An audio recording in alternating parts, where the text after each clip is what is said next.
Hello again, all Chengyu lovers all over the world. Laszlo Montgomery here with another worthy addition to the ever-expanding Chinese Sayings podcast. This is the second one I've done since I started to revive the CSP and, just record them as the inspiration ebbs and flows. I was in Svay Cambodia last week. Well, last week as I record this. Consulting to a China factory boss who has a nice-sized footprint there, manufacturing and exporting to the U.S. market. Now, in the course of our chit-chatting during one evening at this Cambodian version of a Korean barbecue, he used this Chengyu in response to something I said about how governments often ignore the poor and the working poor. So he replied with this Chengyu that we're going to look at today. And it goes, Hébù Shí Ròumí. 5 characters, 5 syllables, one more than we normally see, but sometimes you have to be flexible and allow for that extra syllable to drive the point home. So let's do the usual and break this Chengyu down character by character. Hébù Shí Ròumí. He, well, aside from being one heck of a common surname, in its literary form, combined with the character bu, means why not? Hébù, why not? And the character shi as a verb means to eat. And the last 2 characters, ròumí, that's a kind of a minced meat porridge. That's quite a delicacy compared to, the normal rice porridge or xi fan that would be consumed by the masses. And we paste it all together and we get, why not eat meat porridge? Hébù shí ròumí. This is one of those Chengyus that, well, it doesn't seem to mean anything unless you know the backstory, and that's what we're going to look at right now. This Chinese saying goes back more than 17 centuries to the time of the Jin dynasty. All 3 kingdoms' lovers remember the Simas. They were the aristocratic family whose most famous figure, Sima Yi, had achieved high rank reporting to the Caos in the Kingdom of Wei. Sima Yi became a formidable military man in the kingdom and later a regent to the Cao Wei kid rulers. Now, following Sima Yi's death in 251, his sons, Sima Shi and Sima Zhao, they outmaneuvered the declining Wei rulers of the Cao family, and in short order, these emperors became no more than figureheads. Finally, in 265, we're in the Common Era, Sima Zhao's son, the famous Sima Yan, he went and usurped the Wei throne and proclaimed the founding of the Jin dynasty. And we remember him as Emperor Wu of Jin. His Jin dynasty in its western and eastern parts ran from 266 to 420. And the Jin capital was at first in Luoyang, then to Chang'an, and after they got chased out of there, it moved to the south side of the Yangtze River to Jiankang, today's city of Nanjing. And by 280, the Jin armies, early in the western Jin, they put the eastern Wu away. And with the last of the 3 kingdoms vanquished, finally, after 60 years, China was once again unified. And the extended Sima clan, they began to take on a bit of a fall odor following the death of the founding emperor, Sima Yan.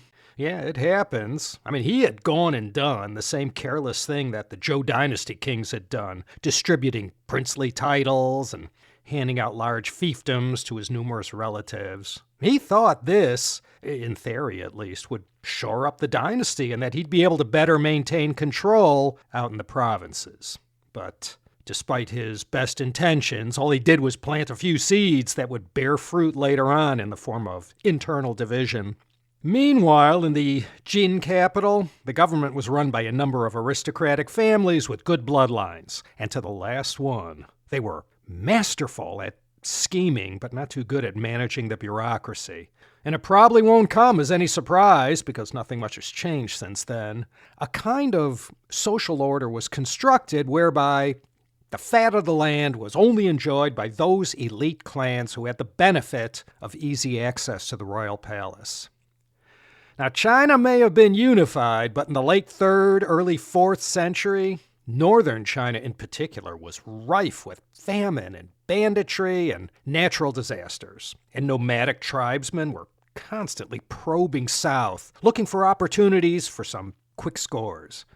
And like it is today, someone had to carry that unbearable burden on their back. And the common people, well, aside from carrying that load, were taxed to death and at wit's end what to do next.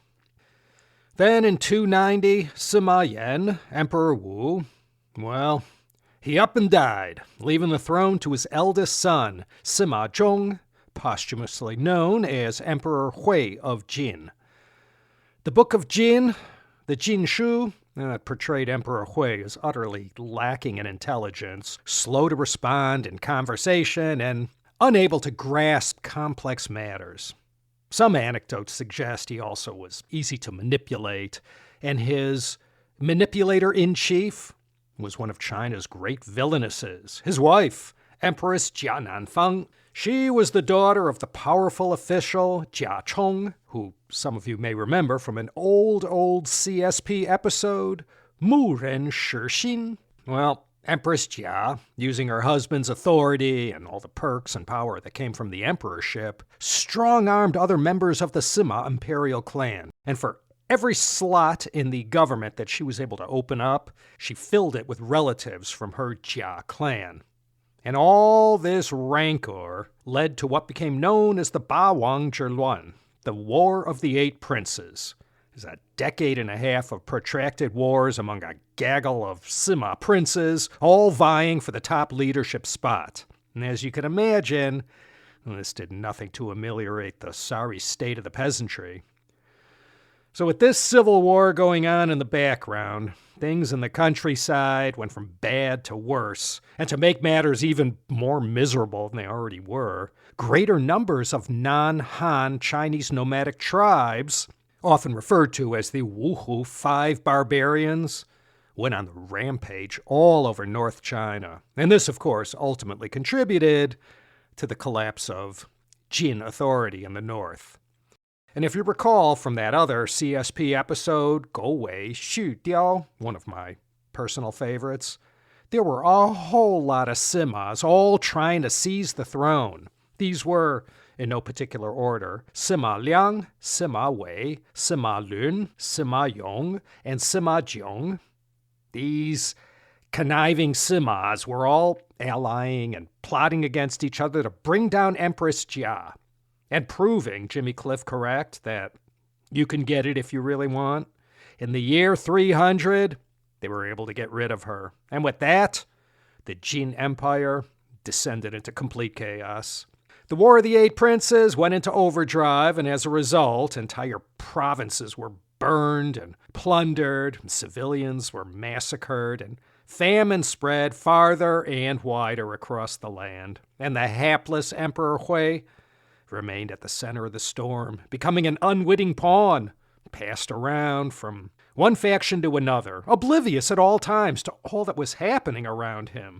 Well, if you're wondering where's the beef already, well, now we come to the part of the Book of Jin, and later on in the Northern Song Dynasty in the Zizhi Tongjian, when one of Emperor Hui's court officials informed him that the peasant masses were starving out in the countryside and hadn't any grain to eat and were perishing in great numbers.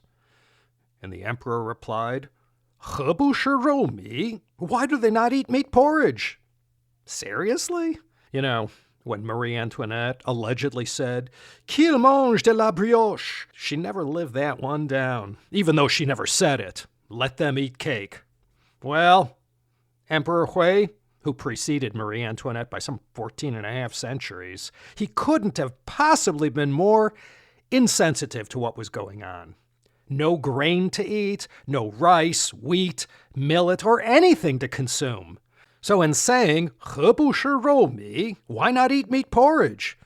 Well, this kind of reasoning sort of encapsulates the total obliviousness a ruler has of the deprivation of their subjects. This was an expression of sheer elite callousness.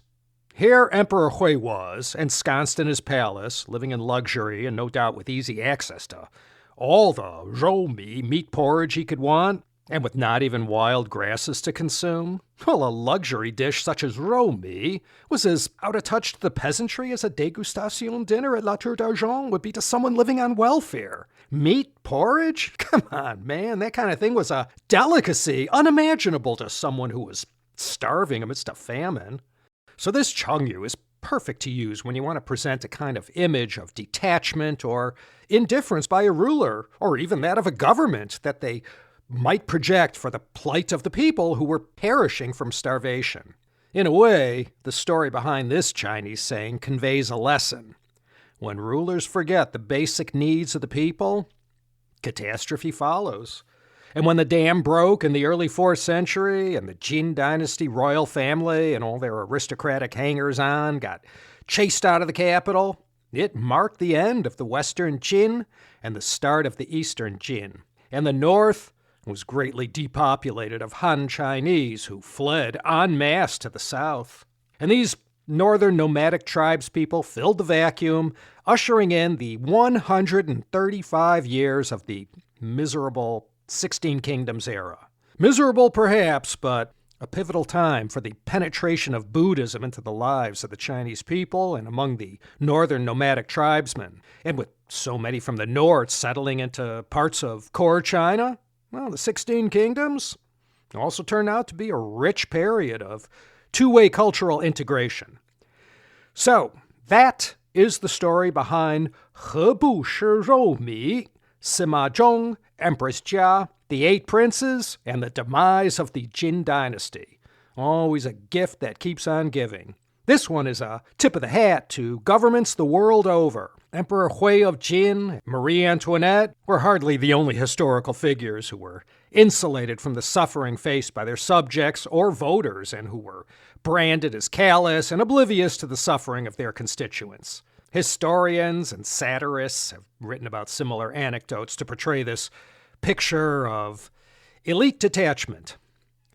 Okay, next time you see your king, prime minister, president, or high-up officials living high on the hog, making comments that suggest to the people to just suck it up and tighten the belts one more notch, remember, Hébù Shí Ròumí. All right, thanks everyone for stopping by and listening. This is Laszlo Montgomery signing off from the jewel in the crown of Southern California, the city of Los Angeles. Now, that's debatable. Think about coming back again next time for another exciting episode of the Chinese Sayings Podcast.